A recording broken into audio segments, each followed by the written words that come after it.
মধ্যপ্রাচ্যের আকাশে যখন ড্রোনের গুঞ্জন, তখন হাজার কিলোমিটার দূরের ইসলামাবাদেও কূটনৈতিক অ্যালার্ম বেজে উঠেছে। ইরান ইসরায়েল সংঘাতে নতুন করে জড়িয়ে পড়তে পারে পাকিস্তান, এমন আশঙ্কা তৈরি হয়েছে একটি প্রতিরক্ষা চুক্তিকে ঘিরে। সৌদি আরবে ইরানের একটি আত্মঘাতী ড্রোন হামলার পর প্রশ্ন উঠেছে, 2025 সালের সেপ্টেম্বরে স্বাক্ষরিত কৌশলগত পারস্পরিক প্রতিরক্ষা চুক্তি কি এবার পাকিস্তানকে সরাসরি যুদ্ধে টেনে আনবে?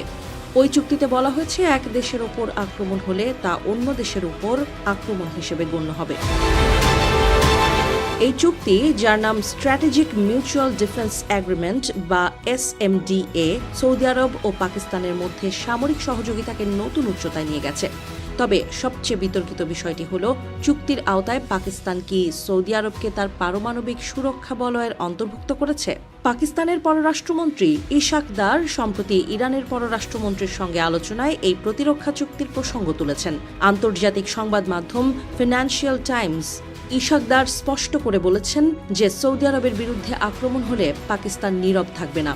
যদিও তিনি সরাসরি যুদ্ধ ঘোষণার কথা বলেননি, তবুও তার বক্তব্যকে অনেকেই সতর্কবার্তা হিসেবে দেখেছেন।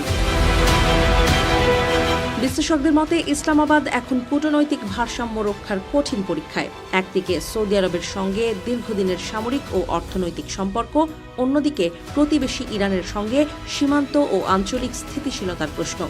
সরাসরি যুদ্ধে জড়িয়ে পড়া পাকিস্তানের জন্য রাজনৈতিক ও অর্থনৈতিক ঝুঁকি বাড়াতে পারে।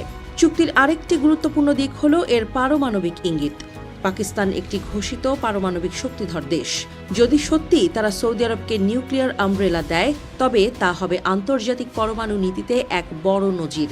কারণ সৌদি আরব পারমাণবিক অস্ত্রবিহীন রাষ্ট্র এবং পারমাণবিক অস্ত্র বিস্তার রোধ চুক্তির কাঠামোর বাইরে এই ধরনের নিরাপত্তা নিশ্চয়তা আন্তর্জাতিক মহলে প্রশ্ন তুলতে পারে। আন্তর্জাতিক প্রচারাভিযান সংস্থা international campaign two abolish nuclear weapons ICAN এক প্রতিবেদনে সতর্ক করেছে, এই চুক্তি এক্সটেন্ডেড ডিটারেন্সের নতুন দৃষ্টান্ত স্থাপন করতে পারে। লন্ডন ভিত্তিক চ্যাথম হাউসের বিশ্লেষকরাও বলেছেন, এতে পারমাণবিক নীতির বিদ্যমান কাঠামো চ্যালেঞ্জের মুখে পড়তে পারে, যদিও চুক্তিতে সরাসরি পারমাণবিক অস্ত্রের উল্লেখ নেই। পটভূমিতে রয়েছে আরেকটি ঘটনা। 2025 সালের সেপ্টেম্বরে ইসরায়েল কাতারের দোহায় বিমান হামলা চালানোর পর উপসাগরীয় অঞ্চলে নিরাপত্তা নিয়ে নতুন করে উদ্বেগ তৈরি হয়। তখন থেকেই রিয়াদ বিকল্প নিরাপত্তা অংশীদার খোঁজার চেষ্টা শুরু করে বলে মনে করা হচ্ছে। সেই প্রেক্ষাপটেই পাকিস্তানের সঙ্গে এই চুক্তি। তবে বেশিরভাগ বিশ্লেষকের ধারণা, পাকিস্তান তাৎক্ষণিকভাবে যুদ্ধে জড়াবে না, বরং কূটনৈতিক সমর্থন ও সামরিক প্রস্তুতির ইঙ্গিত দিয়ে সৌদি আরবের পাশে থাকার বার্তা দেবে। সরাসরি সামরিক হস্তক্ষেপের আগে ইসলামাবাদ পরিস্থিতি পর্যবেক্ষণ করবে বলেই মনে করা হচ্ছে।